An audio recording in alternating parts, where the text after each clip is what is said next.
আসসালামু আলাইকুম। আমি একজন চট্টগ্রাম সন্দ্বীপ আবুধাবি প্রবাসী। আজকে শুক্রবার, ভাবছিলাম সকালবেলা ফজর নামাজ পড়ে কি রান্না করব। ফ্রিজ থেকে ওদের পায়া বাইর করলাম, পায়া বাইর করে ভাবছি পায়া রান্না করব। আজকে শুক্রবার, যারা প্রবাসী বাইরে দেশে থাকেন, আবুধাবি, কাতার, বাহরাইন, রাশিয়া, সৌদি আরব, শুক্রবারে যাদের ডিউটি নেই তারা বাসায় থেকে অবশ্যই করতে পারেন। আমার থেকে অনেক ভালো লাগে। আর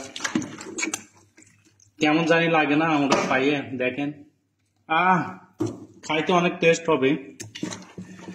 এরপরে থাকছে আমাদের আজকের ভেজিটেবল কুমড়ার ফুল, সাথে নিয়ে নিয়েছি কয়েকটা কুমড়া পাতা।